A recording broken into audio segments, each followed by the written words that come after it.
అందరికీ అవకాశం ఇవ్వడం అనేది ఆపర్చునిటీ, అది నేను నమ్ముతాను. ఆ ప్లేస్లో ఉన్నాం కాబట్టి వీలైనంత వరకు అందరికి సపోర్ట్ ఆపర్చునిటీ ఇవ్వడానికి ట్రై చేస్తాను. అది ఫస్ట్ నుంచి నాకు కొందరు ఆపర్చునిటీ ఇస్తేనే ఈ స్టేజ్కి వచ్చా కాబట్టి డెఫినెట్లీ అది చేయాలి. ఎదిగిన వాళ్ళు ప్రతి ఒక్కరూ అది చేయాలని నేను నమ్ముతా. అందరికి గుర్తు చేస్తుంటా. కొందరు చేస్తారు, కొందరు చేయరు. బట్ మీడియా మిత్రులందరికీ నమస్కారం. ఇక్కడికి వచ్చిన వాళ్ళందరికీ మనస్ఫూర్తిగా అగ్లీ స్టోరీ టీమ్ తరపున అందరికీ వెల్కమ్. దిస్ సినిమా నాకు చాలా ఎమోషనల్.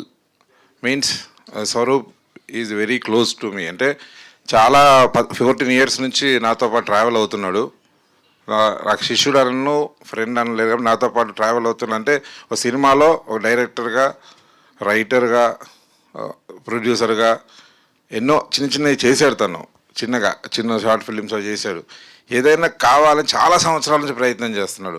చాలా సంవత్సరాలు ప్రయత్నం చేసి వాళ్ళ ఫ్రెండ్స్ని సపోర్ట్ తీసుకొని వీళ్ళందరూ సపోర్ట్ చేస్తున్నారు సార్ అని ఒక 3 కథలు చెప్తే, ఆ కథలో ఈ కథ బాగుంటుంది, ఇది చేసుకో స్వరూప్.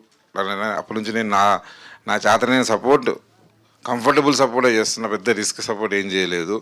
బట్ వాళ్ళ ప్రొడ్యూసర్స్ ఎవరైతే స్వరూప్కి, వాళ్ళ ఫ్రెండ్స్, కో ప్రొడ్యూసర్స్ అందరూ చాలా మనస్ఫూర్తిగా ఈ సినిమా బాగా రావాలని ఎక్కడ కాంప్రమైజ్ అవ్వకుండా సపోర్ట్ చేస్తున్న సుభాష్ని గారికి, రాజ్నాథ్ గారికి, కొండా లక్ష్మణ్ గారికి అండ్ దివ్యల శ్రీనివాసరావు గారికి అందరికీ మనస్ఫూర్తిగా చాలా గ్రేట్. మీరందరూ ఒక డైరెక్టర్కి ఈ సపోర్ట్ చేసి ఇంకో డైరెక్టర్ ఇండస్ట్రీకి తీసుకొస్తున్నారు.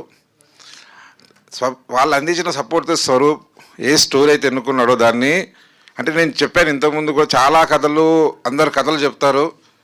కథ చెప్పిన తర్వాత డైరెక్షన్ దగ్గరికి వచ్చేసరికి చాలా తక్కువ అనుభవంతో వస్తున్నారు చాలామంది. కథ చెప్పి డైరెక్టర్ అంటున్నాం, కానీ డైరెక్షనల్ స్కిల్స్ వేరు. అది తెలియక ఆ పరిపూర్ణమైన ఆ కెమెరామెన్ వాళ్ళ సపోర్ట్ ఉంటే తప్ప అనుకున్న కథ స్టేజ్ మీదకి రావట్లేదు. But Swaroop definitely is a director.